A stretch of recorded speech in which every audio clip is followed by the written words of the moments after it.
If you want to develop elite grappling athleticism, you got to make sure you're following the right training split. If you want to develop brutal grappling strength, pack on slabs of muscle, and develop your conditioning to a point where you never gas out during hard rolls, you got to have the proper balance of the strength and conditioning sessions that you do across the week. In this episode of the Settlage Strength podcast, I'm breaking down the most popular training splits and giving you all the inside details on how to find the best training split for your training goals, so that way you can feel and perform your best when you lift heavy and roll hard.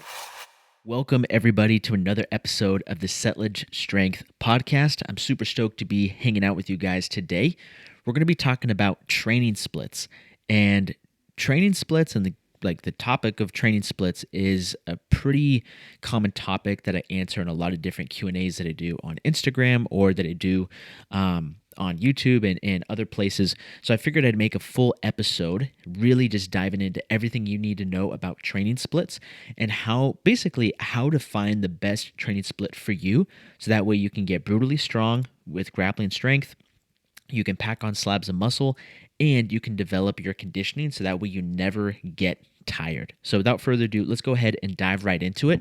When it comes to what a training split is pretty much just how you structure your training across a week or across a microcycle. There are a lot of different types of training splits out there, and we're definitely going to review the pros and cons of the most popular training splits. But a training split at its base definition is just how you organize training across a week or a microcycle. So you could say I do a 3-day full body split. All that means is that you lift 3 days a week, and each of those lifting sessions, you train full body.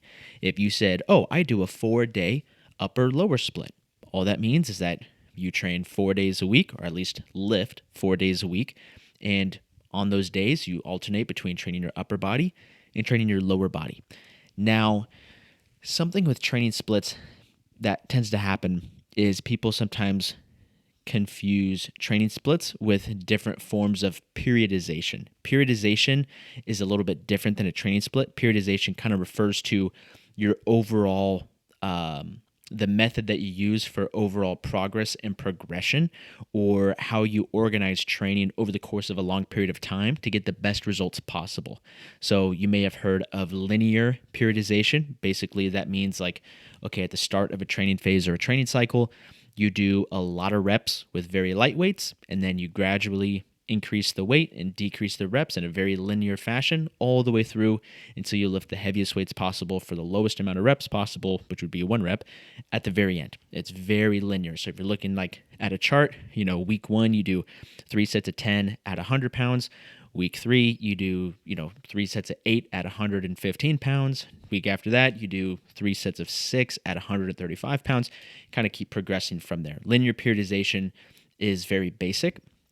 It's not bad per se. None of this stuff is quote unquote good or bad. There are definitely pros and cons to different types of training splits, different types of periodization. But I just really want to make sure that before we dive into this conversation, we understand that we're not talking about periodization we're not talking about long-term progression.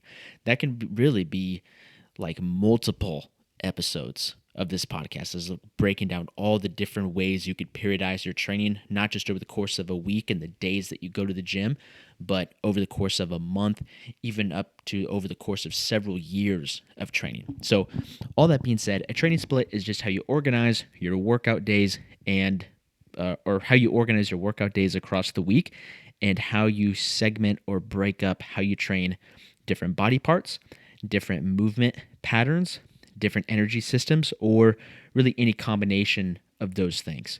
Now, there are a ton of very, very popular training splits, and most of those training splits, at least the most popular ones, tend to come from the world of bodybuilding or the world of powerlifting.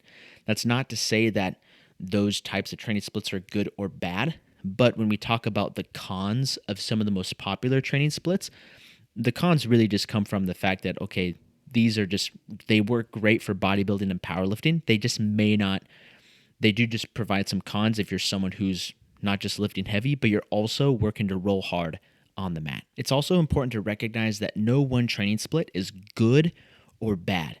kind of like exercises I think that was episode 3 or maybe episode 2 when we talked about the best exercises for building brutal grappling strength. I made sure to mention that no exercise is good or bad. They're just exercises that may be more or less appropriate depending on your training goals. And training splits, so how you organize your workouts across the week, is exactly the same. There's no training split that's good or bad. There are some training splits that are very appropriate if your goal is to build as much muscle as possible. There are other training splits that are way more appropriate if your goal is to maintain strength and prepare for a jiu-jitsu competition. There are other training splits that are going to be most appropriate if you're in your jiu-jitsu off season, you're not really competing, or maybe you're just someone who's a very dedicated hobbyist. You love training at jiu-jitsu, you don't really have aspirations to compete, and you also love lifting heavy in the gym. So we're going to kind of break down not just the popular training splits, but kind of look at the different context of, okay, this training split is great for this type of scenario. This training split is very appropriate for this type of training goal, so on and so forth. When we talk about the most popular training splits out there, we have to start with just a regular full body training split. Now, there's a lot of variety in what a full body training split looks like. You could do a 2-day full body split. You can do as many days as like a 6-day full body training split. All the full body training split really means is that you're training upper and lower body in the same workout or in the same training session. How you emphasize what exercises and movements you're going to do for either of those workouts or training sessions is really up to you, really depends on your overall training goals. And that's before we get into the pros and cons of all of these different training splits. I will just say right here and right now that that's one of the main benefits of the full body training split is that there is so much room for variety and creativity. So you can train as little as 2 days a week, training upper and lower body in the first workout, training upper and lower body in that second workout. You can do as many as 6 workouts per week, all full body style workouts, where every single one of those workouts, you're training both the upper body and the lower body. Sometimes some workouts may be emphasizing way more of the upper or lower body, but regardless, every single workout trains both upper and lower body. Now, the next training split that's really popular is an upper-lower split, which kind of has similar room for creativity and variety because you can do as little as just a 2-day upper-lower split. So one day you do an upper body workout, the next day you do a lower body workout. You can go up to a 4-day upper-lower split. So you go upper on day 1, lower on day 2, upper on day 3, lower on day 4. And then if you love training and you like training basically all week, you can do a 6-day upper-lower split, which basically means you have 3 upper body workouts a week and you also have 3 lower body workouts per week. Now, this training program, and I should have mentioned this with the full body training split, is that there's a lot of variety that goes into, you can use either the full body training split or the upper lower training split to kind of segment your training to focus on muscle groups, or you can focus on movement patterns, and you can kind of play around and toggle those two throughout the workouts. So for example, if your goal was to build muscle in a full body training split, you can do hypertrophy exercises for the upper and lower body in the same workout. If your goal was to get stronger in different movement patterns, you can, in a full body workout, you can work an upper body movement pattern like a horizontal press, along with a lower body movement pattern such as a squat. When you split it up into upper lower, you can pretty much do the same thing, except you're just only focusing on either muscle groups or movement patterns for the upper or the lower body. So for example, a typical upper body workout in an upper lower split, that first workout can include things like bench press, pull-ups, dips, overhead press, dumbbell curls, tricep pushdowns, all that good stuff. Then in the lower body workout, that's where you would do your exercises like squats, deadlifts, lunges, good mornings, hip thrusts, all of those things. Now, the next most popular training split is going to be push-pull legs, or we can also call this PPL. Now, there's 2 variations of this training split. You can do a 3-day PPL split, which is just push-pull legs, and then that's all you're doing for the week. Or you can do a 6-day PPL split. So you go push-pull legs, and then Day 4, you go push again. Day 5, pull again. Day 6, finish things out with legs. Now, with this training split, the first 2 training sessions do really focus on kind of breaking everything up into different movement patterns. So on day 1, you're doing all of your pushing movement patterns, working all of the muscles that are involved in that pushing movement pattern. On day 2, you would do pulling movement pattern. So exercises and muscle groups that work within that pulling movement pattern. And then on day 3, when you hit legs, every lower body movement pattern, every lower body muscle group just kind of all gets thrown into that third day. So for example, a typical push workout would include things like bench press, overhead press, maybe even tricep push downs. Your pull workout would include things like pull-ups, rows. Basically, all you're going to do is just a bunch of pull downs and rowing movements. Day 3, you can get really creative because you just are just going nuts for your legs. So that could include squats, deadlifts, lunges, calf raises, dragging a sled, like any sort of lower body thing you want to do. Now, the next training split is kind of hard to define, but most people just call it like a typical quote unquote bro split. There's a ton of variation that you can have with bro splits, and you can train as many days as like 4 to 5, even upwards of 6 days a week.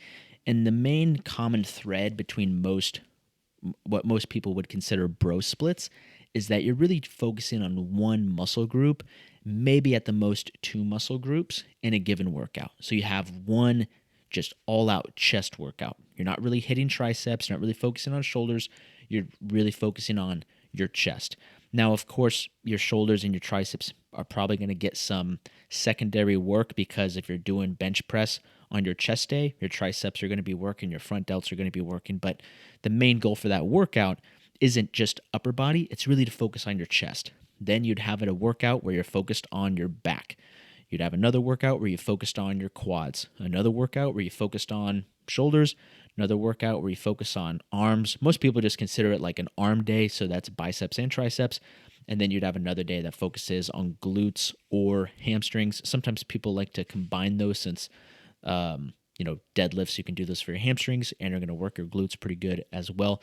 So that's kind of how most bros split up their quote unquote bro split, is that they're training most days of the week, with each workout being focused on really just one muscle group. Now, another popular training split that you can use is a conjugate training split. And there's a lot of variations to this one too.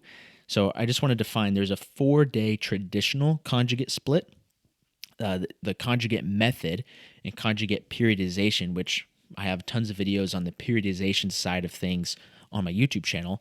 That was originally created by the strength coaches of the Soviet Union, and they were using it with all of their Olympic athletes, track athletes, swimmers, wrestlers, Olympic weightlifters, all those cats. And so they used the conjugate method and had great success with their athletes. Then it got really popular in the US from Westside Barbell and the OG Louis Simmons. And what they did was they had a 4-day conjugate split. And so there are 3 main methods in the conjugate system. The max effort method, where you're focused on lifting the most amount of weight possible, grinding against some heavy resistance and heavy loads. The dynamic effort method, which focuses on moving sub-maximal loads as fast and as explosively as possible. And then third, the repetition effort method, which focuses on using sub-maximal loads for lots of sets and reps to focus on building muscle, addressing weak points, and or improving your overall general physical preparedness. And the way the traditional 4-day conjugate split is designed is you start the week with your max effort lower workout, and you also kind of throw in some repetition effort work for the lower body. So that could look like heavy box squats, working up to a 1 to 5 rep max, followed by maybe some good mornings, followed by like dragging a sled, banded leg curls, maybe even throwing some ab work in there as well. The second day would be your max effort upper workout. So that'd be, say, max effort bench press, max effort floor press. Then they would do some repetition effort work in there as well, doing things like arms, pull-ups, face pulls, hitting their shoulders, maybe even doing like some conditioning stuff for the upper body, like sled rows to focus on the upper body. That would be day 2. Day 3 would be dynamic effort lower, so moving really fast and explosive for the lower body. Day 4 would be dynamic effort upper, really fast and explosive for the upper body. So you can kind of see that original 4-day conjugate split kind of does follow an upper lower split. However, it's not just focusing on muscle groups or movement patterns. They're also really leaning into different types of strength or different athletic qualities for each of those workouts. So even though on kind of like from far away, it looks like just a regular upper, lower, one of the workouts is going to be, I guess technically it's lower, upper, since they start with max effort lower. But when you zoom in, it's going to be, okay, that first lower body workout is all about going really heavy, producing tons of force, straining against heavy resistance. The next lower body workout that they do is going to be completely different. It's still going to be targeting the lower body, but it's going to be focused on being really fast, really explosive, really powerful. So that's why I wanted to include Conjugate in here as separate than just the upper lower traditional split that we talked about earlier. Now, there's also some other variations of the Conjugate split. There is Condensed Conjugate, which Condensed Conjugate training, the Condensed Conjugate split, was created by my good friend and mentor, Phil DeRue. Phil DeRue really is like probably the greatest mind in combat strength and conditioning on the planet alive right now. And what he did was he took that original 4-day conjugate split and he was using it with a lot of his pro MMA athletes and other combat athletes that he was working with. He was getting good results, but he was running into some issues where doing 4 workouts a week, or for an MMA fighter to do 4 hard workouts per week and have to do all their other skills training, it was really hard to get all of that done within just one 7-day week. So what he did was he created the Condensed Conjugate split, which basically created full body workouts that emphasize either the max effort, dynamic effort, or repetition effort method to help kind of get a similar amount of work done in less time.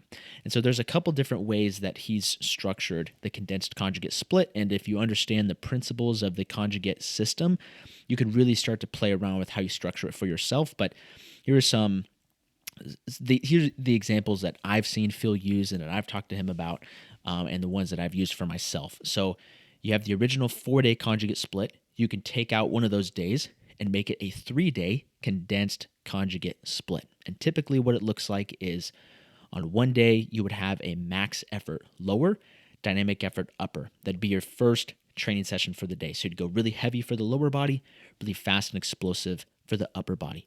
Day 2, you would kind of flip that on its head. You'd go heavy for the upper body, fast and explosive for the lower body.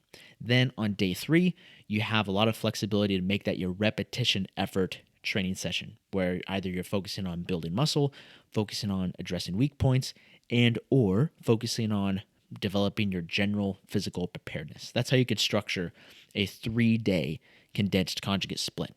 Now, the other way you can use the condensed conjugate method is go down to a 2-day condensed conjugate split. And that's, whoops, I think I kicked the camera. Sorry about that, guys. The 2-day condensed conjugate split looks like day 1 being max effort lower, dynamic effort upper, and then day 2, you would flip that on its head. Max effort upper, dynamic effort lower. With both of those 2 training days, you'd finish out the workout using some form of the repetition effort method. So we'll get into the pros and cons of kind of all the different conjugate splits that you can do in a second, but those are really the main training splits that we're going to be going over and the ones that are most popular. You have full body training splits, as little as 2-day full body splits, up to as many as 6-day full body training splits. You have upper lower training splits. Again, you can go upper lower for 2 days all the way up to 6 days. If you want to break down even further, you can do push pull legs, which you can do a 3-day PPL split upwards to a 6-day PPL split. After that, you kind of have a bro split, which is it's so hard to define, but really the main principle of the bro split is that you're just focusing on one major muscle group per workout across the week. And then last but certainly not least, we have the conjugate split. You got the 4-day conjugate split, 3-day condensed conjugate, 2-day Condensed, Conjugate.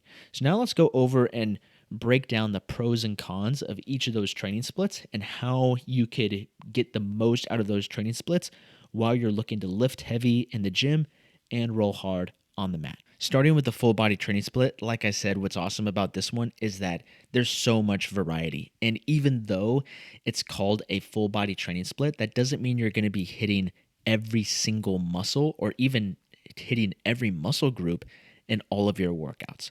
You're really just making sure that within each workout, you're hitting the upper body and the lower body in that same training session, whether that's as low as 2 training sessions or 2 full body training sessions per week, or as many as 6 full body training sessions per week. So for example, if you're running it doesn't really matter how many days you're doing the full body split, but say that first workout, you hit back and you hit hamstrings. That would still be considered a full body training session. The next day you go to the gym, you could still do full body and hit chest and quads. Next day, you can do arms and maybe you throw in some calf work, or maybe you throw in some lower body plyometrics or something like that. Every single workout in the full body training split has to be full body. And because it has to be full body, one of the huge pros is that instead of kind of putting all of your workload or all of your training volume for a certain body part or a certain muscle group or a certain movement pattern all in one workout, you can kind of spread out some of that volume, spread out some of that workload, and allow for a little bit more recovery between training sessions. So for example, say you only had one lower body day per week. That was the day where you did all of your heavy squats, all of your heavy leg curls, all of your heavy lunges, deadlifts, dragging a sled, all of that stuff. You put it all into one workout because that is your lower body workout. Going to jiu-jitsu later that day is going to be pretty tough. Your lower body is going to be so cooked, doing anything from guard position is going to be pretty tough. If you're having to go to a wrestling practice and you just did a ton of lower body exercises, it's going to be pretty tough. It's going to be hard to drive through on your shots. Your legs are going to feel heavy, feel kind of slow. And depending on your training goals, that may not necessarily be bad, but it is something to take into consideration. Say in that workout, you did 6 different lower body exercises because that was your one lower body workout for the week. If you were doing, say, a 3-day full body split, you could take those 6 exercises for the lower body and spread those out across 3 different training days, which means that you're still getting in the same amount of work. You're still getting in the same, like doing all the same sets, doing all the same number of reps. You're just allowing for your body to have a little bit more recovery between all the times that you hit your lower body. And no single day of training is going to have so much localized stress or localized fatigue, which if you're only lifting and that's all you do, you don't do anything else athletic, having localized fatigue or localized soreness is not really a huge deal because you don't really have to hit that spot again until you go back to the gym the next week. So for example, like if your legs are super, super sore and you only do legs once a week, it's totally fine if your legs are sore because you really don't need to do anything with your lower body until you go back to the gym to hit your legs again the following week. The minute you start to add in other things like jiu-jitsu, wrestling, MMA, you want to be really careful with how much localized fatigue or localized soreness you're creating throughout the week. You're going to be sore. You're going to get banged up from training. That's what this is all about, lifting heavy, rolling hard. But if there's things that we can do to better optimize how we're creating that fatigue across the week to allow for more productive training both in the gym and on the mat, that's typically going to be a good thing. And that's why I'm a huge fan of the full body training split. I'm such a huge fan of the full body training split. That's exactly why I used it for both the Grappler Accelerator training program and the Foundations training program in the Strength Matrix. Both Grappler Accelerator and Foundations are 3-day full body splits.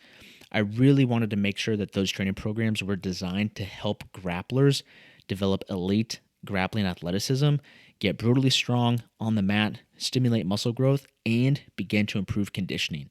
And if we only focused on some of these other training splits, I don't think it would have been as beneficial for these grappling athletes that have been using these training programs. There's over 1,000 athletes that are using these training programs.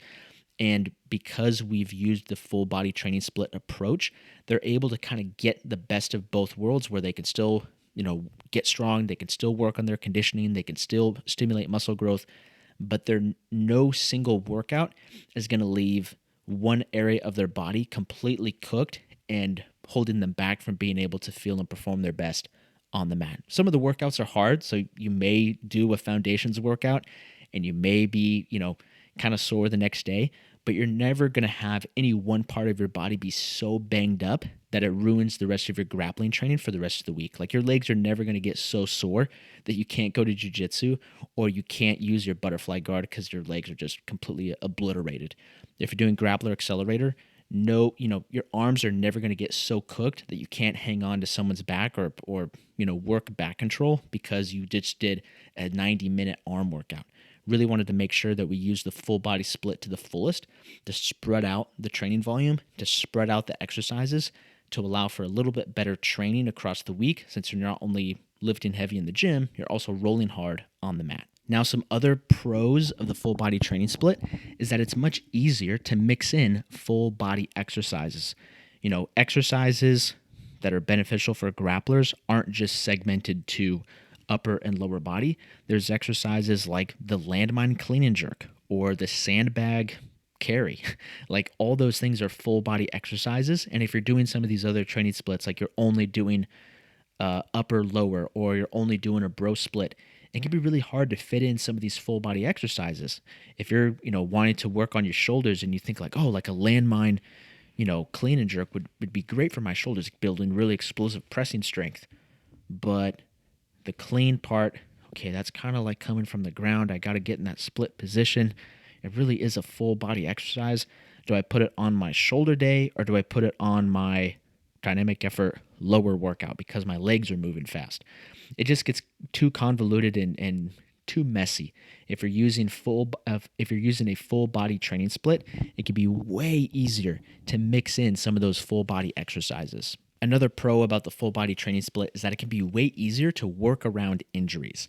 Sometimes when you get banged up at jiu-jitsu or sometimes when you get injured, having a training split that only focuses on one particular muscle group or only on one particular part of your body can honestly be a little discouraging. So for me, I really got a ton of benefit out of using a full body training split when I injured my knee a couple years ago. I tore my LCL on my right leg, and thankfully I didn't need surgery, which was awesome. But if I was doing an upper lower training split, the days where I was training my upper body would have been really, really fun. But then the days that I went to train my lower body would have been super boring because I couldn't really do much. I was basically doing like really, really light, physical therapy, quote unquote, rehab exercises. So when I switched to using, I think at that time I was doing a full body training split. Yeah. Now I was already, before the injury, I was doing full body for the most part. And then definitely after the injury, I was using full body. But what was nice was that I felt like I could get a little bit of like, I could do something that was exciting, get some hype in my training session every single day I was in the gym, instead of having one day, okay, this is my only, or this is one of my only upper body workouts for the week. This one's going to be super exciting. Next day I go to the gym. Okay, it's my lower body workout. I can't really do anything, so I'm just going to do these different types of isometrics and mobility drills. Pretty boring, not very exciting, boo-hoo. Instead, I was using a full body training split where, okay, maybe I start the workout with some of my lower body knee rehab exercises, but then I finish the workout with something really fun and exciting for my upper body. Then the next day, same thing. I do my rehab exercises and the things that I needed to do to take care of my knee, and then I close out the workout with something fun and exciting for the upper body. So again, that's one of the biggest pros, in my opinion, for the full body training split, is that in addition to being able to spread out some of the fatigue, spread out some of the workload and the training volume for your different muscle groups, different movement patterns, being able to spread that out across the week is super beneficial. Being able to implement full body movements in very seamlessly into each workout is also a huge benefit. But I think the sleeper benefit is that doing full body training sessions or running a full body training split makes it very easy to work around different injuries. I know I've been talking a lot about how much I love the full body training split, but there are some cons. And the first one is that the workouts can take a while. Depending on how you're designing your workout, depending on what your training goals are and what you're working on, doing a bunch of exercises for both the upper and lower body can sometimes take a while. For example, say in your workout, you're trying to squat heavy and you're also trying to do something for your upper body, like get a crazy chest pump. That's probably going to take a while. It takes a while to build up, and work up to your heaviest sets on squats. And then you want to make sure that your shoulders, your chest, your triceps are feeling really warm so you can go into that chest pump workout. That adds time in the gym. And that's not always a bad thing. At least not for everybody. Some people have plenty of time to train in the gym. Some people have a little bit more limited time to train in the gym. So one con of the full body split is that the workouts can take a while. And if they are taking a while, either you're messing around too much or you're just getting a little overzealous with trying to fit too much stuff in one workout. I remember when I was training at home in my parents' garage. This was also during lockdown, so I was just at home, living with my parents.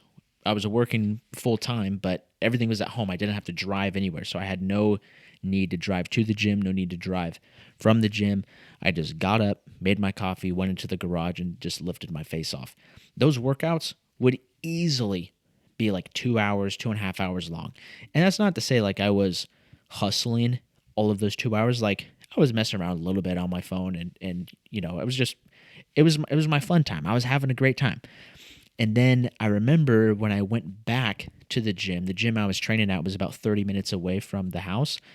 And I really realized like, oh my gosh, I can't afford to spend 2.5 hours actually working out and try to add a 30-minute drive before and after. I gotta shape up. I gotta stop messing around, make my workouts a little bit shorter. So what I did was I really just had to start taking some exercises out. And I think what I did was I shaved my training time down to about 75, 90 minutes. And some of that, time I made up by just not messing around on my phone between sets and stuff. So that definitely helped. But if you do find that doing a full body training split and the workouts are taking a little bit too long, that may just mean that you've either packed too many exercises into that workout and probably need to take some out, or you're screwing around too much at the gym and it's time for you to focus up and lock in. Now, another con of the full body training split is that it can sometimes create too much or too big of a training stimulus. I just talked about how what's great about the full body training split is that you can kind of spread out the training stimulus for different body parts. However, I really only see this as a con when people make the mistake of trying to go way too heavy for their entire body all in one workout. So they're not only trying to do heavy squats, they're also trying to do heavy rows, heavy bench press, heavy overhead press, like go just gangbusters, go nuts and go heavy on everything. That's cool, but that's going to cause a ton of fatigue and you're going to be pretty cooked afterwards. Not to mention, if you try to go heavy on every single movement pattern you can, you're going to get a really good training stimulus from the stuff that you do early on in the workout. But by the time you get to the exercises at the end of the workout, you're going to be so fried, you can't really give it your best effort and get the most out of those exercises. So this is much less a con of the full body training split itself and more of just a con of the mistakes that I see athletes make sometimes when they first start getting into full body training. A little bit later in this podcast, I'm going to be answering some questions that you guys submitted on Instagram. And I think someone asked a question about like, how do you structure training to not get so fried by just going heavy all the time? Do you have high intensity or heavy days and then low intensity or lighter days? So we'll definitely talk about that later in this episode.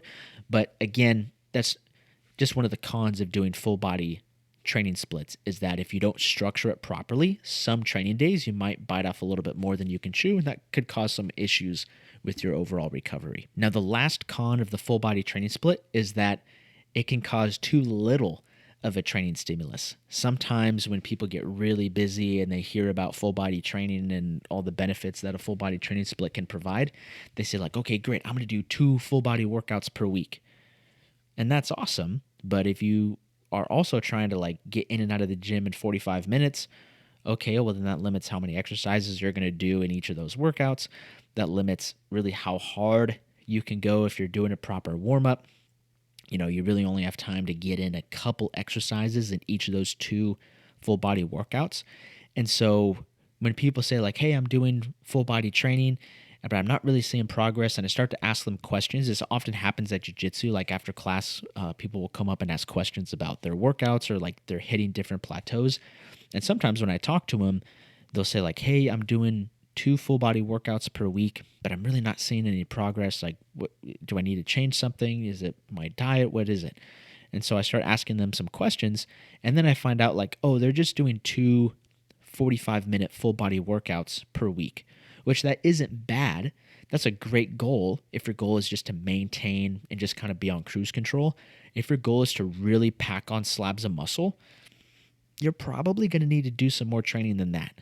If your goal is to get as ridiculously strong as possible, you're probably going to need to do some more training than just those 2 45-minute workouts. So again, this isn't the con of creating too little of a training stimulus, really isn't a con based on the full body training split itself, but really a mistake. I guess I should have listed this as a common mistake that people make when using the full body training split. Same thing with causing too much of a training stimulus that makes it too difficult to recover from. That's not really a con or a bad thing from using the full body training split, but it's more of a common mistake that I've seen people make when they switch to using a full body training split.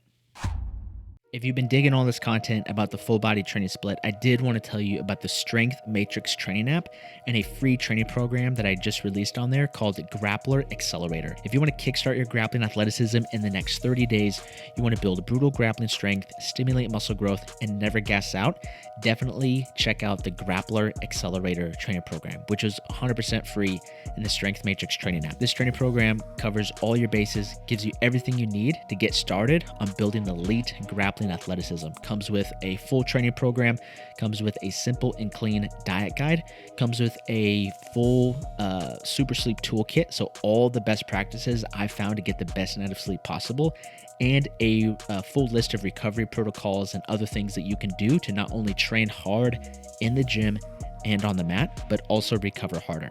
If that's something you're interested in, if you want to get started on developing elite grappling athleticism, go to thestrengthmatrix.com/grappler, or just click the link in the description below. Now back to the episode. Now let's talk about the upper-lower split. There are definitely some similarities between the full body training split and the upper-lower split, and especially in some of the benefits that they can provide.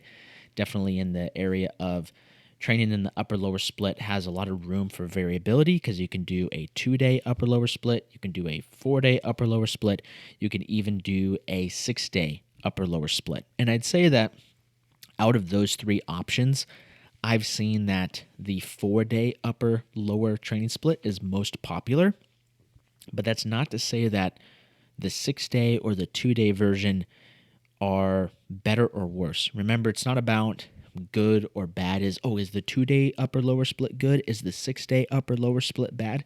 It's just about what is most appropriate for your training goals and your own athletic needs. And so here are some of the pros of the upper-lower split. And I'm just going to talk about just segmenting your workouts into upper and lower focused workouts, not necessarily like 2-day versus 4-day versus 6-day. We'll kind of talk about that a little bit later. But one of the pros is that sometimes it's just nice to go into the gym and know that you're only smashing one area of your body, and you can put all your focus, all your energy and attention and just gangstering out on that one area. So like if you're going in for like an upper body day, you sometimes, like, I don't know about you guys, I know I have certain playlists for upper body training sessions versus lower body training sessions. Or even if I'm doing like a full body workout, I have a certain playlist that I listen to when I do the lower body movements, and I have a certain playlist that I listen to when I go into the upper body movements. So like this morning, what was I listening to?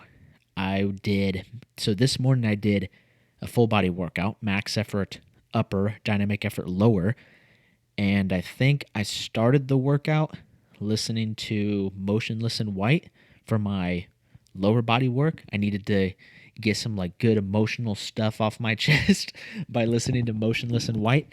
And then for my upper body work, I honestly can't remember what I was listening to. I might have been listening to a podcast. So that's like, you got to lock in when you're doing your lower body movements. Anyway, if you're doing the upper lower split, you can kind of put all your focus and all your attention into just going nuts on that one area of your body. And sometimes that's a better option or a more appropriate option depending on your training goals, as opposed to doing a full body training split. Now, one of the other pros I would say about the upper lower split is that you can also kind of model this to help work around injuries. So I know how I talked about before with the full body split, you can kind of do something fun and exciting every training session if you're working around an injury. And sometimes it's just a little bit easier or maybe a little bit more practical to have certain training sessions that are all focused on working around that injury. So for example, with my knee, even though I mostly used full body training splits, there were some days or some weeks where I did kind of change things up for a brief period of time to make it more upper lower focused. So there'd be days like, especially towards the end of a strength phase, where I was really pushing, like really trying to get up there in my dumbbell bench press, my floor press, and all that stuff. Towards the end of some of those strength phases, I would go in and say like, hey, this is just an upper body workout for me. I am only doing, heavy upper body work. And then the next day I'd go in, okay, I did my heavy upper body work yesterday. I don't need to bring necessarily the same intensity and the same aggressiveness into the training session, because I'm just going to focus on my lower body, do some rehab stuff, do some physical therapy work, and then call it a day. So that can be one of the pros. Again, one isn't better than the other when it comes to upper lower versus full body. You just got to figure out what works best for you. Now, another pro of the upper lower split is that if you're mixing in any form of lower body dominant conditioning, you can kind of give yourself a little bit of a break as you alternate between your strength days and your conditioning days. So for example, say you like to do cycling or running as your main mode of conditioning, you can kind of alternate between upper and lower with those conditioning workouts. So maybe, you start the week with a heavy upper body strength workout, bench press, pull-ups, bent over rows, shoulder press, all that stuff. The next day you do a lower body conditioning session. So you go run, or maybe you cycle, or do some like bike sprint intervals, things like that. Then the next day you can go back to your upper body, do some more strength work for the upper body. Then the next lower body day, you've had a little bit of time to recover from that run or that cycling session that you did. So now you can do your lower body strength work, your squats, deadlifts, lunges, all of that good stuff. Now let's talk about the cons of the upper lower split. One of the cons is that you really only focus on one area of the body at a time. This isn't as much of a problem when you have more training days across the week to spread out some of that training volume and to spread out some of that fatigue. This really becomes apparent when you are only doing a 2-day upper lower split. So, and again, this isn't bad. It's just a potential con depending on, what your jiu-jitsu training schedule looks like, what your recoverability looks like. And when I see athletes run into this issue, they say, hey, I only have 2 days I can lift per week, and I'm doing an upper lower split. So on day 1, I go nuts on my upper body, like completely gangbusters. Then on day 2, I do the same thing for my lower body.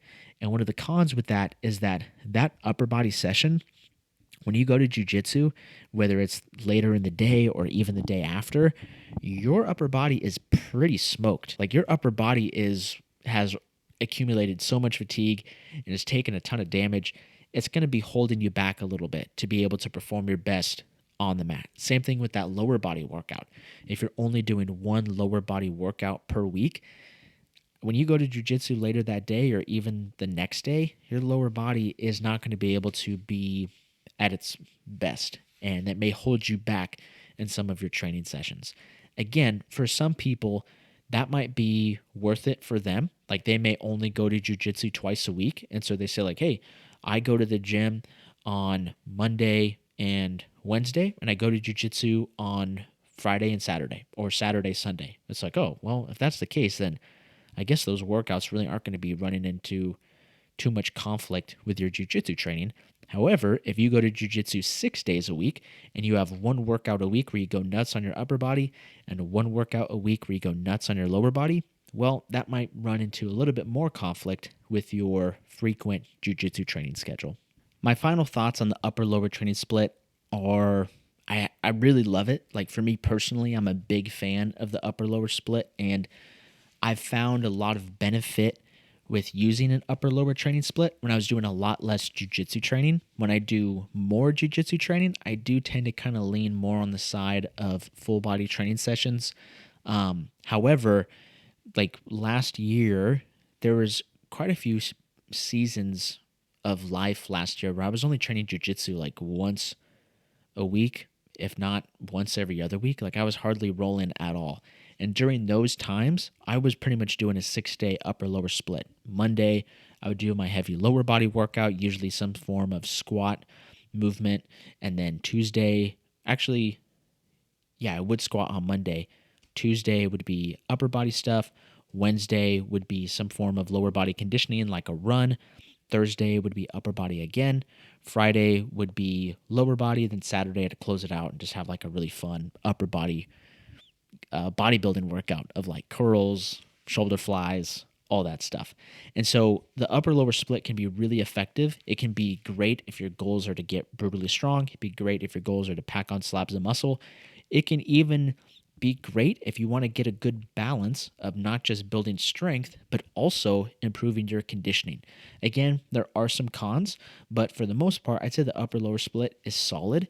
And it really just depends, in my opinion, how much jiu-jitsu training you're doing. If you're doing a lot of jiu-jitsu training, maybe looking at something like a full body training split or the conjugate splits that we're going to talk about here in a second, those may be a little bit more appropriate for you.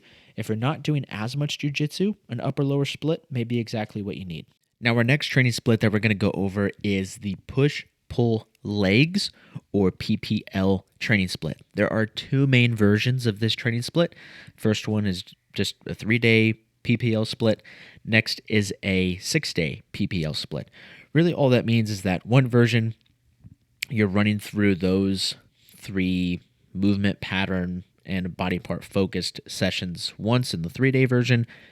And the 6-day version, you're obviously going to be doing each of those twice.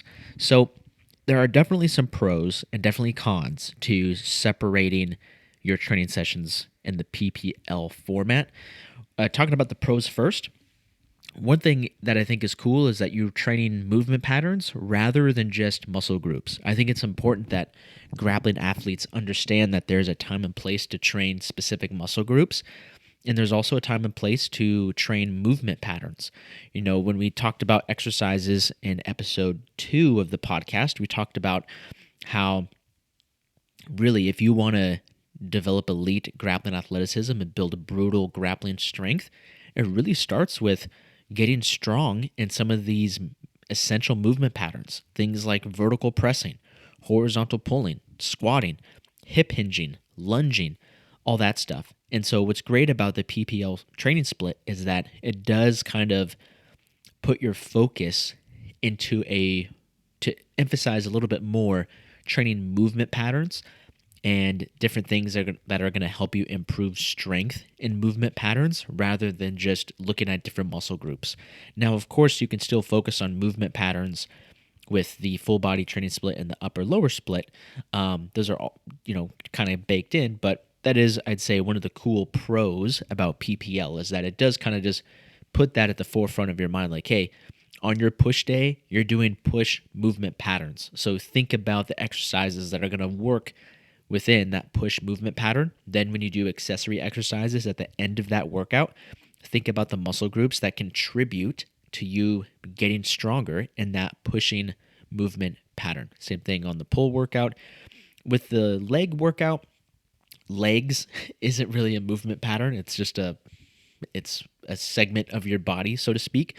So you do kind of have to be a little bit more intentional with thinking like, okay, is the focus of this leg workout designed to be focused on strengthening the lower body movement patterns like hip hinging, lunging, squatting, or is this workout just a little bit more focused on just training the specific muscle groups of the legs? Of course, you can, a squat is going to train your legs, but there's different intentions that you can bring into those training sessions, whether you're trying to focus more on movement patterns or whether you're just trying to focus more on the individual muscle groups themselves. Now, here are the cons of the PPL training split. And you may be noticing a little bit of a theme here, and that's that you do tend to isolate one section of the body and hit that section of the body really, really hard. And again, that's not necessarily a good or bad thing, but that can cause some issues if you're also pairing your PPL training split throughout the week with your jiu-jitsu training. So there have been times where even though I have a ton of experience using all of these different training splits, but if there's one that I like the least, it's probably PPL, and it's for this exact reason. It's like when I do a real heavy push workout, then I go to jiu-jitsu later in the day, my chest, my shoulders, my triceps are completely fried, and I feel like that does just kind of hinder my ability to have the best training session possible. Same thing if I only did pulling movements.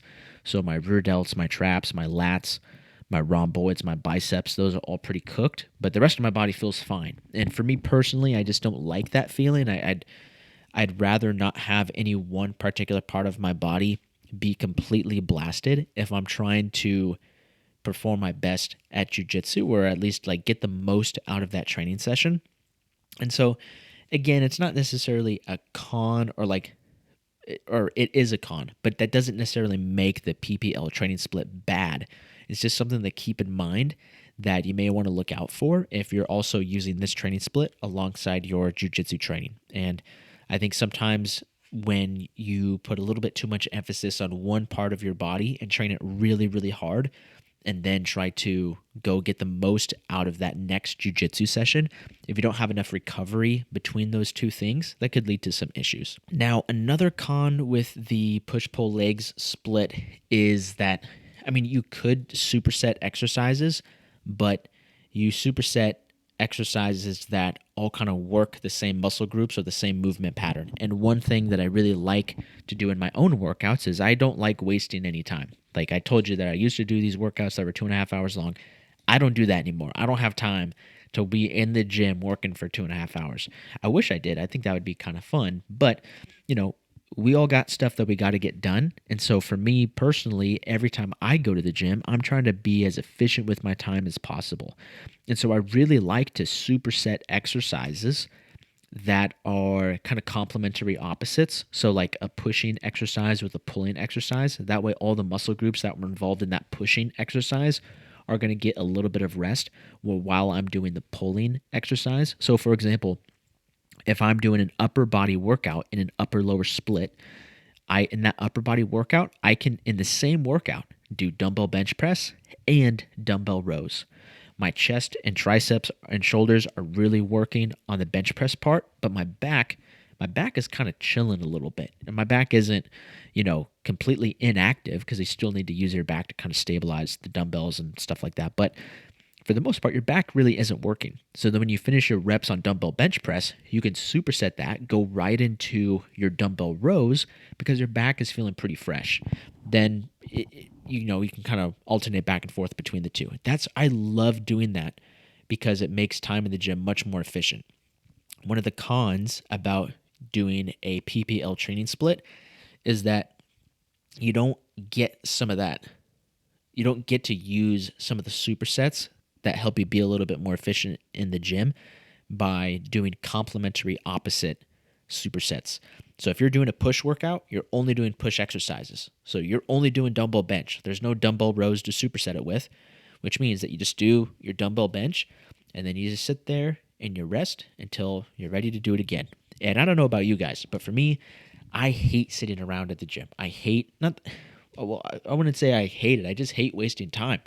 Like I'm there in the gym, I'm trying to like I'm about that action. I want to be lifting. I don't want to be sitting around waiting to do the next set. I know taking rest periods are important and all of that stuff. I'm not saying that you should not have rest periods, but I don't like sitting around for 2 to 3 full minutes between sets. Like I would rather do another exercise, even if it means that, okay, maybe that exercise is like a warm up for a later part of the workout, or maybe that exercise is like some active mobility. I just want to do something between sets to kind of make the rest time or rest periods more exciting and or just be a little bit more efficient with my time in the gym. So that's one of the main reasons why the PPL training split is my least favorite. I have used it before, but I haven't really like I just haven't used it. I never end up using it for very long because I get bored really fast. Like I think I'm trying to think about the last time that I used it. I think I was using it kind of unintentionally where I'd have like a big bench day where I was really doing like bench press, do my shoulder press accessories, maybe do some like tricep pushdowns and stuff, and then call it a day. Then I went back in later and was like, oh, I got to get my, up the rest of my upper body work done. So I do like rows, pull ups, curls, all that stuff. And then it's like, okay, well, I'm going to squat, do some lunges and deadlifts on this next day. And I just didn't like it. So for me personally, I'm not a big fan. And that does kind of bring up another point that I want to talk about, which is it's important that you, like, when people ask what's the best training split, part of what goes into what's going to be the best training split is the one that you have the most fun doing. If the training split that you're doing is super boring and you don't enjoy it and you're not motivated or not that you need motivation, but it's just not vibing well with you, you're probably not going to get as much benefit out of it as opposed to finding a training split that you really love and you really enjoy. And that's something for me. And I mean, we're going to talk about the conjugate split in a second, but that's something for me that I really found with just the whole conjugate style of training. I was doing linear periodization. I was doing, 5-3-1, starting strength, rep a toe, all that stuff. Doing those style training programs, and those were like fun. But when I found the conjugate system, I was like, what? Like, I get to do the max effort method, like lift gangster out, lift super heavy, and then I also get to use the dynamic effort method and be really fast and explosive. Then I get to just do some like classic bodybuilding work with the repetition effort method. I was in love. Like those workouts to me are so much fun, and I don't think it's a coincidence that once I started doing workouts that I found to be way more fun and engaging, my progress also started to skyrocket. So, kind of went on a little bit of a tangent there, so I do apologize. Let's go ahead and move on to the review of the bro split. So, like I mentioned earlier, the bro split is kind of hard to define since every bro has a little bit different variation of how they categorize their bro split. But the main the main principles of the bro split is that you're really just focusing on targeting one muscle group per workout. So you're not going to do an all upper body workout where you hit multiple muscle groups like your shoulders, your chest, your arms, your back. You're only going to hit one of those four. So you're only going to hit your chest in one workout. Maybe in the next workout, you hit only your back. Then in another workout, you only hit shoulders, so on and so forth. So the typical split that I've seen people do a lot of the times is chest on Monday, back on Tuesday, usually some form of legs on Wednesday, so either quads or hamstrings. Thursday would be shoulders, Friday would be arms, and then Saturday would be another another leg day. So if they did hamstrings on Wednesday, then Saturday they would do quads or vice versa. And there are definitely some pros to using this kind of training split, but the pros really come from the context of if your goal is to maximize muscle growth. So the more you can train, if your goal is to build as much muscle as possible, the more times you can train across the week and stimulate muscle growth and still recover, typically the greater results you're going to get. So if you're only training 3 days a week and you want to maximize muscle growth, if you can find a way to train 4, 5, even 6 days a week and still recover, you're going to see greater muscle growth, assuming all the other variables are taken care of. Like you're still eating enough food, you're still getting plenty of sleep, all that good stuff. And so if your goal is to maximize muscle growth, that is like the biggest pro of the bro split is that, yeah, you can really go gangbusters on blasting your chest. And then the neck, and you don't have to worry about anything else. You can just focus on stimulating tons and tons of muscle growth in your chest. Then the next day, you do the exact same thing for back. And so if you've been listening this far into the podcast, you kind of know what I'm going to say next with the cons. And that's that this is the ultimate version of like you are completely blasting and inducing a ton of localized fatigue into one particular muscle group. So if you do that chest day, when you go to jiu-jitsu, your chest is going to be pretty cooked, probably even the next day. Then when you do your back workout, your back is going to be pretty smoked. Everything else is probably going to feel fine, but your back is going to be smoked. Now, the other con of the bro split is that it is very muscle group focused and not movement pattern and not energy system or athletic quality focused, so to speak. So if you want to work on developing maximal strength, the bro split is not going to work out for you because where does maximal strength fit into your chest, back, hamstrings, shoulders, arms, quad workout? It kind of doesn't. If you're going to try to hit maximal strength on your chest day, it's like, well, we're kind of getting ahead of ourselves because my triceps on bench press are going to be straining to the max. Okay, well, I'll do that on my arm day. Well, it's like, well, your shoulders are also going to get some work too, and your chest. Oh, I'll do, max effort deadlifts on my hamstring day. And it's like, yeah, you are targeting your hamstrings, but you're also targeting a lot of your upper back too. So should that go on Tuesday or back day? It just gets all kind of screwy and convoluted. So the pros of the bro split is that it's great for muscle growth. The cons are that kind of not great for anything else, in my opinion. So when it comes to developing elite grappling athleticism, I don't believe that the bro split is going to be the best option, mainly because true athleticism has to take into account your strength in these different movement patterns and all the other athletic qualities that are important to develop, like maximal strength, speed, explosive power, conditioning, and all those other athletic qualities really don't fit that well into a typical bro split. Now, when it comes to talking about developing multiple athletic qualities as a grappling athlete, you already know I'm going to be dropping the Conjugate system. And if you've been following my content for a while, whether on YouTube or Instagram, you already know that I'm a giant fan of the Conjugate system. And that's mainly because, in my opinion, all the best training programs in some form of another end up looking a lot like Conjugate style training. And at least for athletes, if you're a bodybuilder, you can use the Conjugate system, but you're really just focused on maximizing muscle growth. If you're a marathon runner, you're really just focused on, you could use the Conjugate system, but you're really just focused on developing that form of conditioning. When it comes to combat sports, especially grappling combat sports, you can't only be strong, you can't only be fast, and you can't only be jacked. But you should be trying to develop and improve all of those areas, and the Conjugate system does a fantastic job of doing that. And so we'll talk about the pros and cons of the traditional 4-day Conjugate split. Then we'll talk about the pros and cons of the two versions of the Condensed Conjugate split. So remember, I mentioned it earlier, the original 4-day Condensed Conjugate split it looks a lot like a 4-day upper-lower split, but day 1 is going to be max effort lower, so really, really heavy for the lower body. Day 2 is going to be max effort upper, really heavy upper body. Day 3 is going to be dynamic effort for the lower body, so speed, explosiveness, power.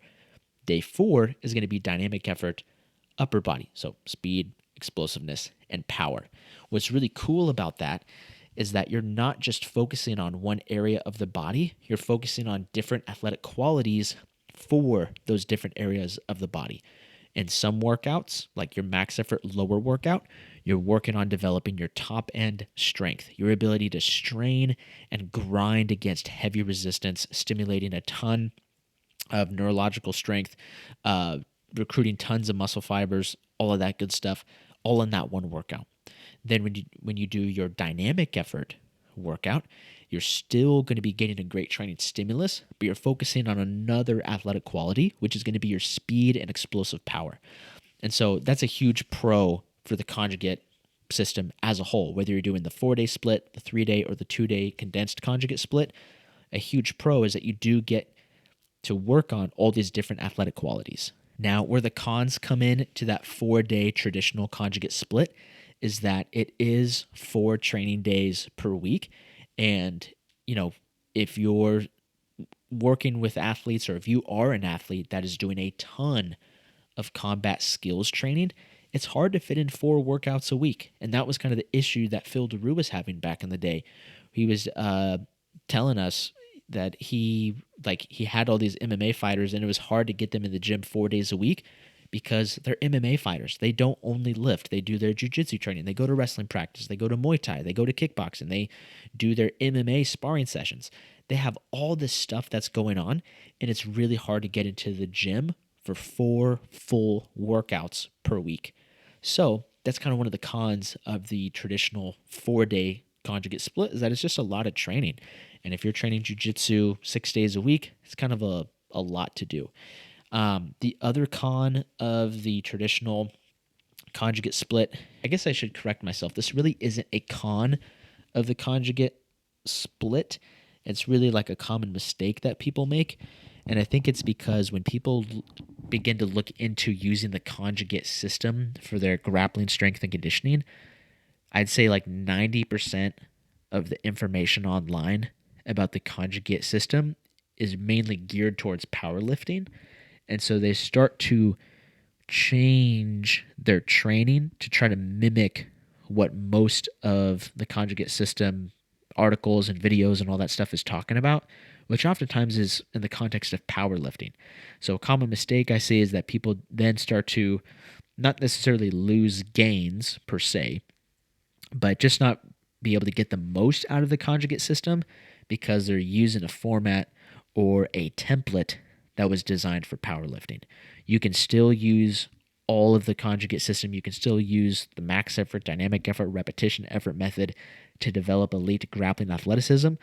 But if you go to Westside Barbell and you're reading one of their articles about, Chuck Vogelpohl and Matt Dimmel and those OGs back in the day, all those articles are about powerlifting, which is great for powerlifting. You just got to make sure you're looking at it within the context of developing grappling athleticism. And that's really what I'm hoping to do with this podcast. And of course, Westside Barbell has a ton of content that they've done with Dante Leon, which Dante Leon is not just one of the best grapplers on the planet, but I would guess that Dante is probably pound for pound the strongest grappler in the world. I could be wrong, but I'm going to put it out there that I think he is, because Dante's ridiculously strong. Anyway, Dante trains at Westside Barbell. Lately, Westside Barbell's been putting out a ton of great content about grappling specific strength and conditioning with Dante. So those are great articles, great videos, great podcasts, because those are in the context of grappling strength and conditioning. Now, let's talk about the condensed conjugate splits. So there are 2 versions. There's the 3-day condensed conjugate split. There's the 2-day condensed conjugate split. Now, the 3-day condensed conjugate split has a little bit of variety in there. You can go max effort, lower, dynamic effort, upper on day 1, max effort, upper, dynamic effort, lower on day 2, and a full body repetition effort workout on day 3. That's one version. I've used that for years. That was really what I started with when I first met Phil DeRue and was getting into his condensed conjugate system. I used that template for a long time, had a ton of success, not just for myself, but with many of the athletes that I coached. Then after a few years of toying around with it and playing with it, I kind of tweaked it. And Phil, with some of his athletes, I believe, uses this version as well, where it's max effort lower on day 1, max effort upper on day 2, and then on day 3, it's a full body dynamic effort workout. So you go heavy on day 1 for the lower body, heavy on day 2 for the upper body, really fast and explosive for the full body on day 3. And that can work just as well. I've been using that particular training split for more recently the last couple of years, and I've had a lot of success with that too. And the main reason why I made that switch was because I wanted to do more explosive full body movements. So, like some of the landmine clean and jerks, landmine snatches, um, different combinations of jumping and throwing, like a broad jump to a medicine ball throw. You know, if I were to do that in the other 3-day condensed conjugate split, I'd have to decide, like, oh, well, I'm only supposed to do dynamic effort upper, so I should just do the medicine ball throw. Or, oh, I'm only supposed to do dynamic effort lower, I should just do the broad jump. So if you change it up where you go max effort, dynamic effort for that full body session, you can add some full body, super explosive, fast exercises, which is pretty fun.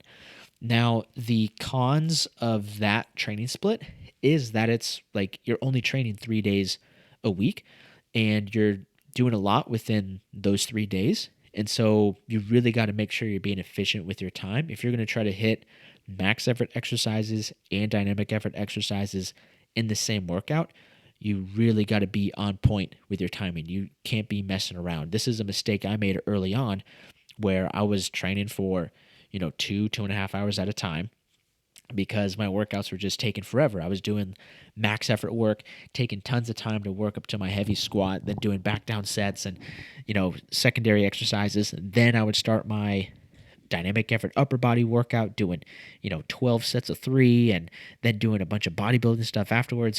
They were just long workouts. So if you're not intentional about being strict with your rest periods, making sure that you're not messing around between sets and killing time and all that stuff, and you're making sure that you're putting in enough exercises to create a strong training stimulus, but not so many exercises that you start to do a little bit too much for the time that you have in that workout. As long as you're cognizant and aware of those things, there aren't a whole lot of cons to the 3-day condensed conjugate split. And when we talk about the other version of condensed conjugate, which is the 2-day condensed conjugate split, that is max effort lower, dynamic effort upper on day 1, max effort upper, dynamic effort lower on day 2. And then with each of those training days, you kind of follow it up. You close out the workouts with some repetition effort work. That's awesome too. And that can be fantastic. I've had a lot of athletes that I've worked with over the years that are in law enforcement, they're firefighters, or they're in the military. So they don't really have tons and tons of time just to train all day. And we use that 2-day condensed conjugate split with them. And they all got tons of great progress with that. They all got stronger. They all built muscle. They all improved their conditioning. So all that to say, whether you're doing the 3-day condensed conjugate split or whether you're doing the 2-day condensed conjugate split, you can still make some serious progress with those. The only con of the 2-day condensed conjugate split is that it's only 2 days. So you only have so much time in each of those workouts to get everything done. And so sometimes, you're not able to add as much to those workouts to try to get a little bit extra sauce. I don't know if that makes sense, but just get a little extra juice out of your squeeze, so to speak. If you had a 3rd day, makes it a little bit easier to kind of add in some extra exercises because you have 3 days to spread out the work rather than just 2. So all that being said, that kind of covers the main training splits or the most popular training splits and the pros and cons of each of those. And I can already hear you guys through the microphone. I guess you guys wouldn't be speaking through the microphone, but I can already hear you guys through the interwebs probably asking like, okay, Coach Jay, like which one's best? Which training split is best? Which one should I do? And really the best training split is going to be the one that you're going to stick with and follow the longest or get the most out of. And it's also going to be the one that is most appropriate for your training needs and your athletic goals. So if your goal is just to build a base of general strength, stimulate some muscle growth, and work on your conditioning, honestly, a full body training split is a great place to start. Even if I would also say this too, if you're someone who has been doing hardcore strength and conditioning for Jiu-Jitsu for less than 2 years, a full body training split is probably going to be what I would suggest for you. And that's why I designed the free Grappler Accelerator training program to be a full body training split, and the Foundations program in the Strength Matrix training app to also be a full body training split. If you're someone who wants to kind of get the best of both worlds, you want to get stronger, you want to get jacked, want to work on your conditioning, full body training split is great. When it comes to how many days you should be training each week, if you're going to follow a full body training split, I've kind of seen that the sweet spot is somewhere between 2 to 4 full body workouts per week. If you're doing a ton of jiu-jitsu, that may mean that you do less full body workouts per week. If you're not doing as much jiu-jitsu, that may mean that you do a little bit more full body workouts per week. Now, the upper lower training split can also be beneficial. Some people, you may be listening to this and you might think like, you know what, I don't like doing full body workouts because I really like going in and just focusing on one thing at a time. Like I'm only going to focus on my upper body. Then the next day I turn on that Metallica playlist, some Parkway Drive, throw up some Slipknot and all that good stuff. And I'm going to go heavy and go nuts for my lower body. Sometimes that's what you got to do. And so if that's you, then that's great. Stick with upper lower. If you're someone that likes to do push-pull legs, you can. I don't like it. I think it sucks, mainly because I just get bored when I do it. But if that's what you like to do, go for it. Remember, none of these training splits are good or bad. You just want to make sure that they match the training goals that you have and are most appropriate for your athletic needs. Now, the only time for a grappling athlete I would recommend a bro split really is if you're just trying to get as jacked as possible and you're not doing much jiu-jitsu and or you're injured.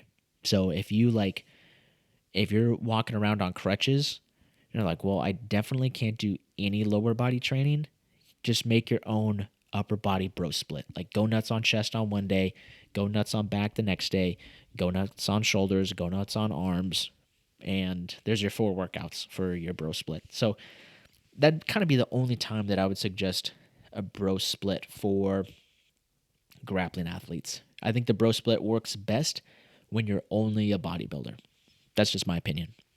Now, if you're someone who wants to kind of get the best of both worlds, isn't that a Hannah Montana song? The best of both worlds? I think it is. Anyway, if you're someone that wants to get the best of both worlds, where you want to like develop elite athleticism, you want to get brutally strong, you want to pack on slabs of muscle, also develop conditioning, and you understand how to use the 3 different methods in the Conjugate system, I think Conjugate is the best way to go. I think to get started, so if you've been training jiu-jitsu for a while, but you're still kind of new to this strength and conditioning thing, start with just regular full body workouts. Don't worry too much about trying to make them max effort this, dynamic effort that. Just start with full body workouts. After a few months, once you've built that strong foundation, then I would encourage you to start shifting towards looking into the Conjugate system, because the Conjugate system, and I could do a lot of podcasts about how awesome it is. What's great about the Conjugate system is that there's so much room for variation and so much room to tweak things to your individual needs. So like today, I did a Conjugate workout. I did max effort upper, dynamic effort lower. I think I said I was listening to Motionless in White for heavy squats. I didn't do heavy squats today. I did heavy presses was what I meant to say. Anyway, but I feel like with the Conjugate system, especially doing condensed Conjugate workouts, I can get the best of both worlds. I did something heavy for the upper body today. I did box jumps. I did speed squats. I did some single leg Nordic curls on the Nordic curl machine. Did some lower back exercises. Like I had a great workout today. And it all kind of fits together throughout my training week, and I don't feel like any one particular part of my body is getting too blasted or too banged up for when I go to jiu-jitsu later on. So when it comes to the Conjugate system for grapplers, you can do a 4-day split, and I used to do a 4-day split, but I really did start to run into some recovery issues. 4 days of the Conjugate split while also trying to do jiu-jitsu 6 days a week was really tough, and I just found it was much easier to recover, and I had a lot better progress when I switched to a 3-day condensed Conjugate split. Remember, it's not about how much you do in the gym or on the mat that leads to progress. It's about how much you do and can recover from. So You may want to do a 6-day full body split, but you may not be able to recover from that. You may want to do a 4-day conjugate split, but you may not be able to recover from that. And it's really important that you're honest with yourself and you recognize, hey, I'm not seeing positive progress. I'm not getting stronger. I'm not building muscle. I'm not decreasing body fat. Whatever like hurdle you have, take a look at that and then double check your recovery practices. Oh, am I doing everything necessary to recover from this? I'm not. Well, I should probably fix that. And maybe you fix that and work on it for a little while. You improve your recovery. Then you kind of hit another plateau where you find yourself like, man, I'm doing everything. I'm getting plenty of sleep. My nutrition is fully locked in. I'm doing ice bath and sauna and massage and all this stuff. Yet I'm still struggling with recovery. If that's the case, it's like, look, man, you probably just need to find a different training split that allows for a little bit better recovery throughout the week. So all that being said, there's no such thing as a good or bad training split. The best training split is the one that you follow and the one that's most aligned and most appropriate with your training goals and your training needs. So without further ado, let's go ahead and dive into the questions you guys submitted on Instagram about this topic. Okay. First question from Simon. How can I put cardio, plyometrics, mobility, and strength training together in 1 week on top of BJJ training? So, this is a fantastic question. Really, Simon, I would strongly suggest kind of looking at how you can double up and get a little bit more of a bang for your buck through each of your workouts. So you talked about mobility and you talked about strength training. Strength training is mobility work when you're doing strength training properly. So you can kill two birds with one stone there. Plyometrics, it can also be a part of strength training, especially if you're using the conjugate system where you have your dynamic effort workouts. That's how you would, that's where you would mix in your plyometrics. That's actually something I do fairly often is like on my max effort upper, dynamic effort lower body workouts.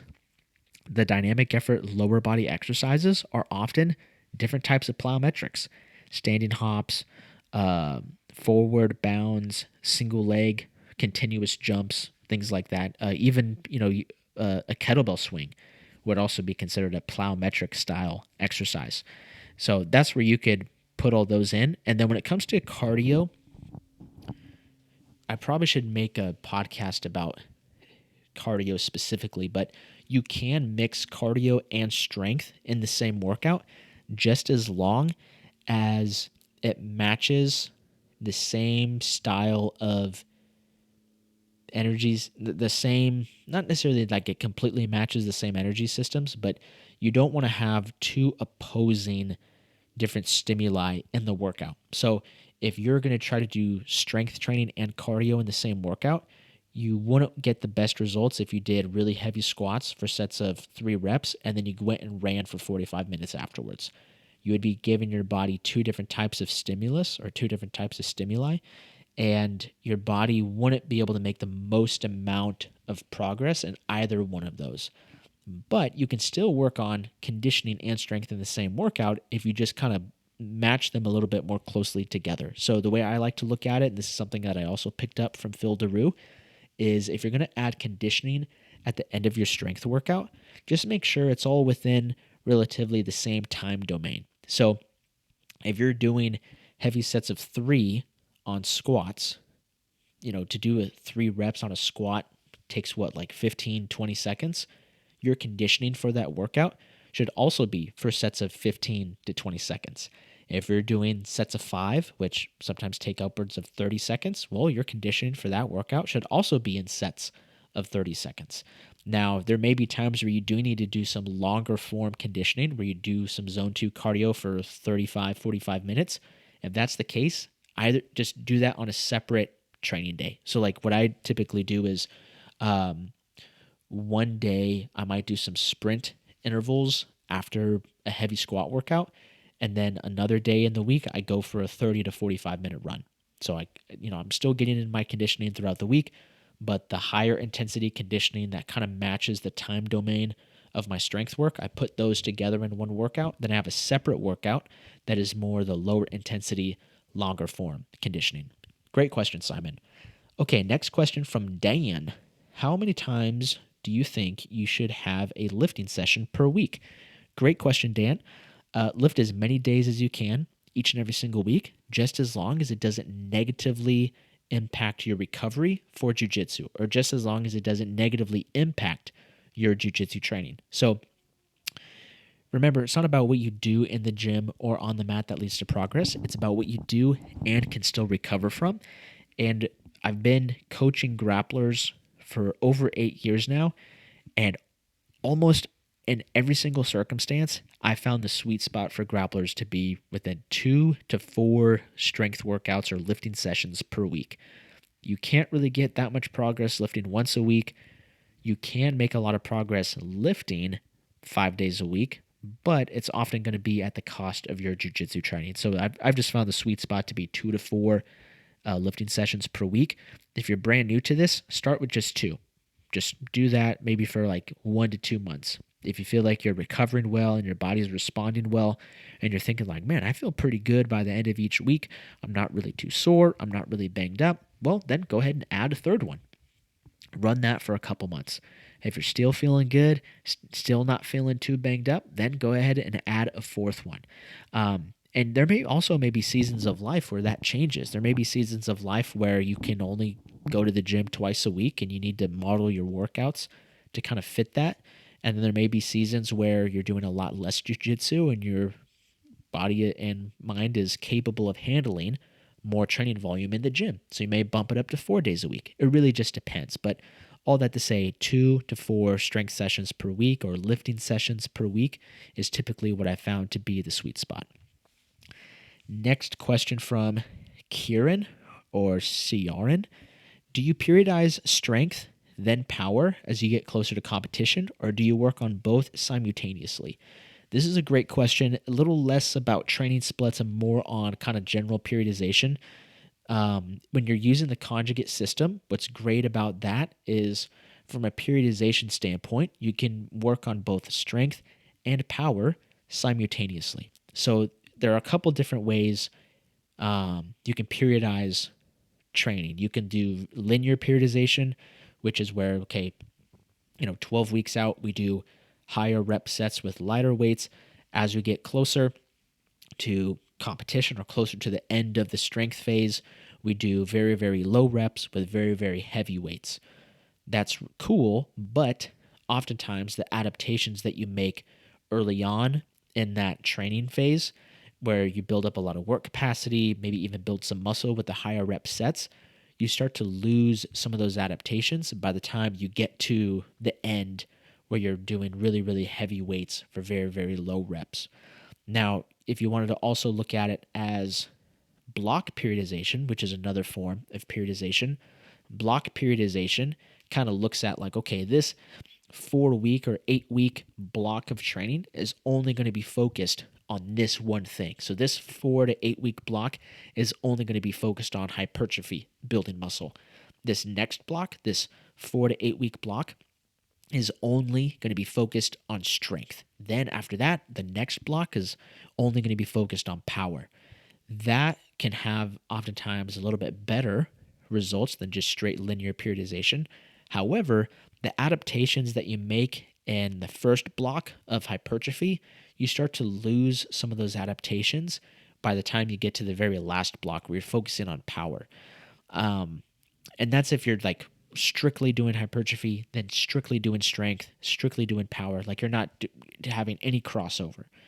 Now, what's great about the conjugate system is that you kind of work on all of those qualities simultaneously, and you can structure your training to emphasize a little bit more of any one of those qualities without necessarily losing the adaptations that you made in some of the other qualities. So, for example, I just finished a hypertrophy phase probably a month ago. So I was really focused on trying to maximize muscle growth. While I was maximizing muscle growth, even though that was my number one goal, I was still doing heavy strength work and I was still doing speed and explosive power work. I wasn't doing as much heavy strength work or as much speed and explosive power work compared to other phases of training where those are a little bit bigger of a priority, but I was doing enough of those things to maintain the gains that I've made in strength and explosive power based on previous cycles and previous phases of training. Right now, I'm currently in a strength phase, so I'm really focused on strength. And still, I want to make sure I don't lose the hypertrophy gains that I made, several months ago. So I'm still doing a little bit of hypertrophy work just to maintain things. And I'm also making sure that I'm still doing some speed and explosive power work, so that way I don't lose that adaptation either.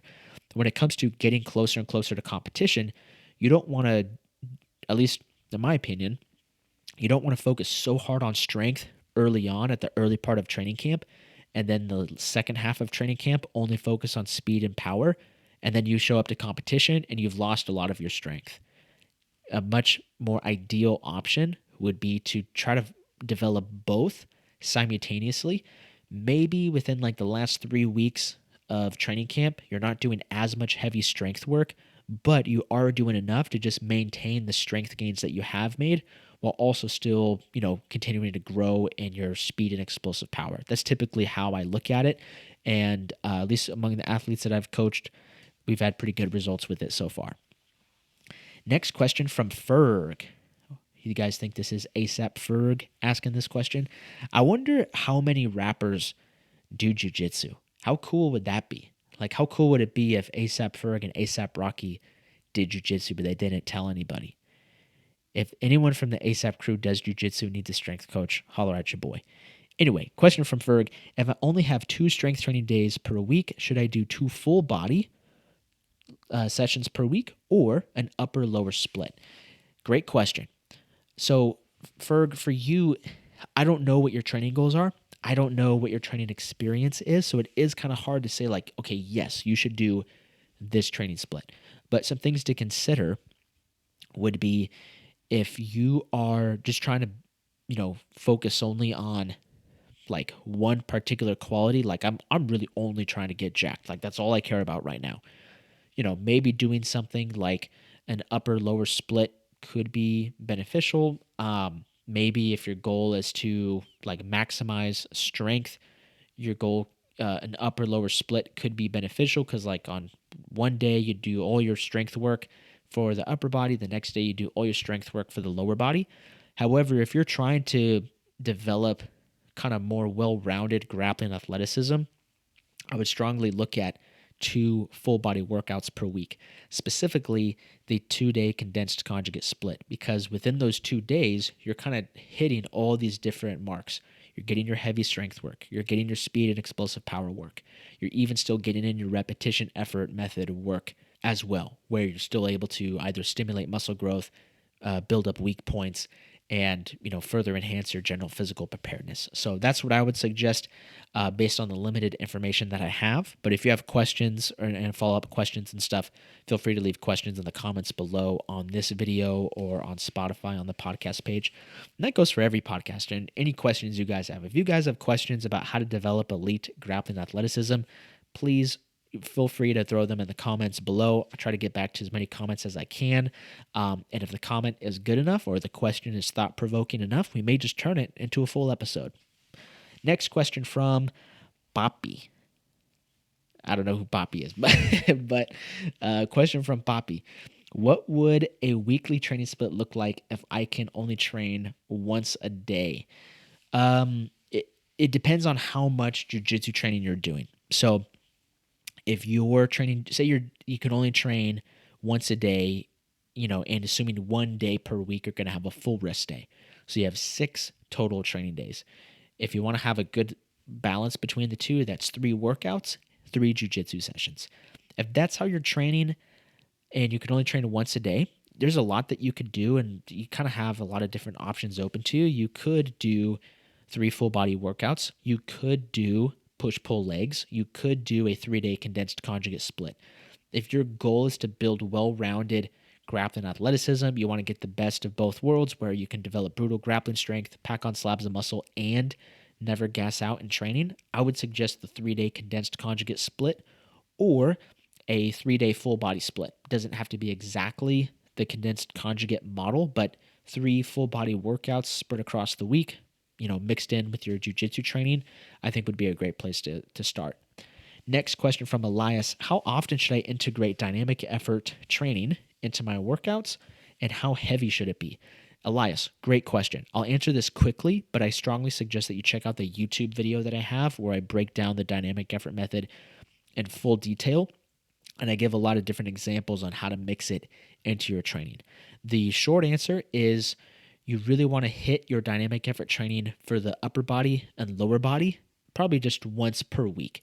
You could do a little bit more, but you do run the risk of just running into some recovery issues. But at a good sweet spot, I'd say, is like one dynamic effort upper body session per week, one dynamic effort lower body session per week. Now, you could also do one full body dynamic effort session per week. That can also work too.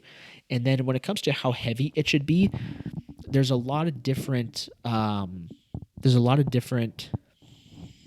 should I word this?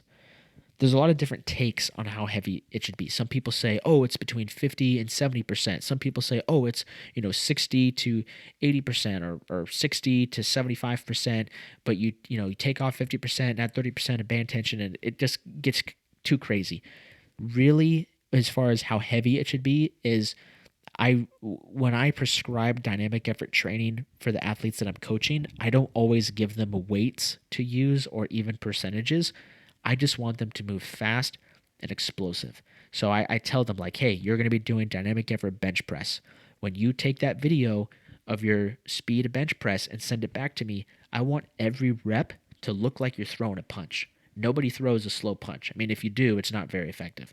You want every rep on that bench press to be as fast and violent and aggressive, as explosive as possible, and it should look like you're throwing a punch. When you're doing dynamic effort squats, it should look like you're going to jump up in the air. Like, it should be moving that fast. And a good way to kind of get that effect is to do exercises that are very punchy and to do exercises that are very jumpy. So, with some dynamic effort workouts, I don't have them use any weight. It's all, there's external load like a medicine ball, but the medicine ball isn't that heavy. We'll do tons of different types of jumps, bounds, hopping on 1 foot, hopping on 2 feet, jumping onto a box or jumping over a hurdle.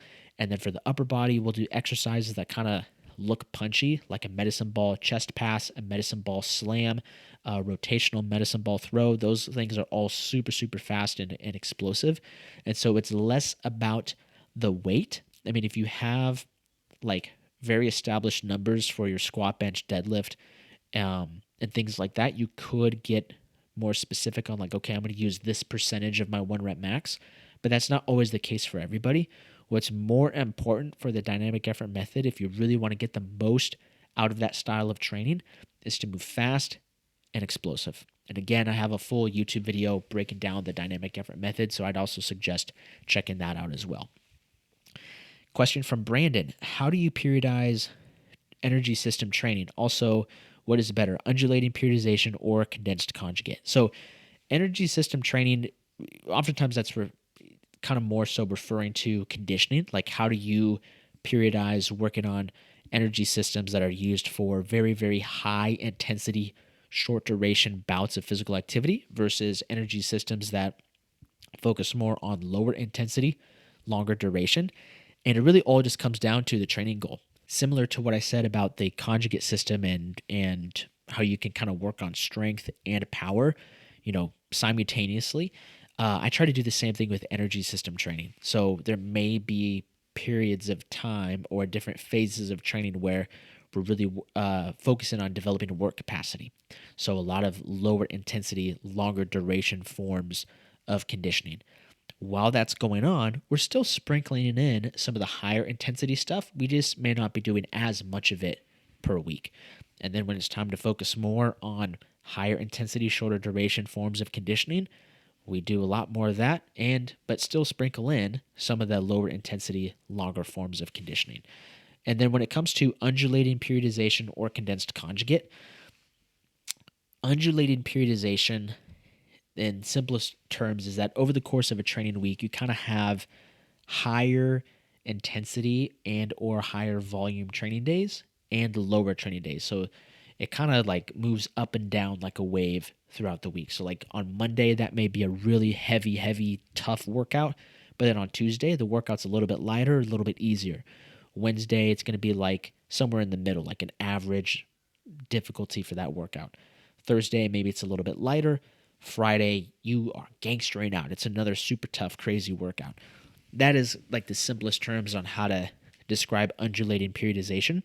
Condensed conjugate really refers to how you're training within the workout. So like you're condensing, and putting together the max effort and dynamic effort training methods within the same workout. So they're a little bit different terms. I think if I understand your question correctly, I would say that like there's definitely a time and place for undulating periodization, but if you're setting up your training split correctly, the undulating periodization kind of just takes care of itself. So like for if you're doing condensed conjugate, a 3-day condensed conjugate split, you have day 1, that's going to be your max effort lower, dynamic effort upper. Day 2, max effort upper, dynamic effort lower. Day 3 is going to be your full body repetition effort. Days 1 and 2, those are going to be pretty intense because you're hitting those, you're using the max effort method, working out to some heavy sets, grinding through some weights. The dynamic effort work is going to be really fast, really explosive. So you do kind of have like 2 high intensity and to some extent higher volume training sessions. Then on day 3, that full body repetition effort workout can be a little bit lower intensity. You're not using maximal weights anymore, and you are going to be doing a little bit more sets and reps, but you do kind of have that wave effect going throughout the week. And you're not training every day on condensed conjugate either. And so that wave effect, you kind of have, one training day on Monday. Tuesday is going to be a little bit lower of a training day because either you're taking a full rest day or you're only doing jiu-jitsu and you're intentionally taking it a little bit lighter. Wednesday, it's going to undulate, start rising up again because you have another workout and another jiu-jitsu session. And that kind of goes into the next question from Cameron, so I'll kind of combine these together. Are high-low intensity splits ideal? That's the question. Are high/low intensity splits ideal? And I would say if you're mixing jiu-jitsu and lifting, yes. Like you can't, even if you're only lifting or only doing jiu-jitsu, you can't go balls to the wall every single day. Like you're going to burn out by the end of the week. You do have to have some training sessions that are intentionally set aside to be a little bit lower training volume or a little bit lower intensity. So that way you allow your body just a little bit more time to recover before you go into the next tough training session. So for example, like for me, we're in the middle of the week right now. So I've had 3 workouts, 2 jiu-jitsu sessions. And one of those days I lifted heavy, like it was heavy, and I rolled really hard. The next day, I didn't go to the gym. The next day, I went for a pretty easy run, and I had a pretty easy jiu-jitsu session. So that first day, that was a high intensity, high stimulus. I don't always like to use the word intensity because intensity oftentimes refers to like how close are you getting to failure on the bar, or how close are you getting to your 1 rep max, or in jiu-jitsu, it's like how close are you getting to competition style rounds. That's not the only measure of like a good training stimulus. So I just like to say like, okay, that first day was a high stimulus training day. It was a really hard workout, really hard jiu-jitsu training, and I did those together in the same day. The next day was a much lower training stimulus day. Did a nice easy run, about 30, maybe 35 minutes, had a pretty chill jiu-jitsu session, nothing too crazy. And so that was the lower stimulus training session. Today is another low stimulus training day. Only did my workout, no jiu-jitsu today. Tomorrow is going to be a high stimulus day. So it is good to kind of move high and low throughout the week because I can't just have high stimulus training sessions 5 days a week because I may be able to survive Monday, Tuesday. Things are probably gonna get a little sketchy on Wednesday. but by Thursday, I'm going to be absolutely smoked. And this is honestly a mistake I made when I was really young. Like, I just tried to go super hard every single day. And I could do that for a little bit. I could really do it for like 10 days in a row. And then on that 11th day, I just completely shut down. I'd take a week off, and then I'd come back to jiu-jitsu feeling all fired up again, go hard for 10 days. By the 10th day, I was just like, my eyeballs are falling out of my head, had to take time off, and it just wasn't working very well. So I found that it's much better for longevity and just overall progress and growth if you do kind of have a little bit of that high-low alternation throughout the week. Last question from Kaiten. I can't lift as hard after jiu-jitsu days. I end up losing strength. What do I do? Really, it sounds like that's a recovery issue. So if you're finding that if you lift on if you go to jiu-jitsu on a Monday, then you lift on Tuesday and you feel really weak, it's probably because your recovery habits are not as optimized as they could be. The 3 things that are going to help you the most with your recovery are going to be sleep, nutrition, and properly setting up your training schedule. So for me, I know that if I go to a nighttime jiu-jitsu session and I go really, really hard in the paint, like it's the hardest sparring I've ever done, I should probably not try to put my heavy upper body workout that following Wednesday morning. Like if I go really hard in the paint Tuesday night, I need to have something a little bit lighter and something a little bit less intense Wednesday morning. And I think that's where a lot of people make mistakes, is that they run into these issues where they train really hard at night and they try to lift in the morning. They're like, gosh, I feel so weak. It's like, well, how is your sleep? Are you doing everything you possibly can to dial in your sleep? What's your nutrition like? Are you making sure that you're not just providing your body with the proper fuel for the training sessions themselves, but also providing your body with the proper nutrients for recovery? If you're not, you're going to run into some recovery issues. And then lastly, just making sure that you're kind of spreading out those really tough training sessions, whether you're lifting heavy in the gym or rolling hard on the mat. And if you need help getting started on kickstarting your grappling athleticism, I strongly encourage you to check out the free Grappler Accelerator training program. We cover all of those things. We set you up with a grappling training program that's going to help you build brutal grappling strength, stimulate muscle growth, and enhance your conditioning. We're also going to set you up with a simple and clean diet guide, so that way not only do you understand how to properly fuel for each training session in the gym and on the mat, but also how to provide your body with the proper nutrients that are required for recovery.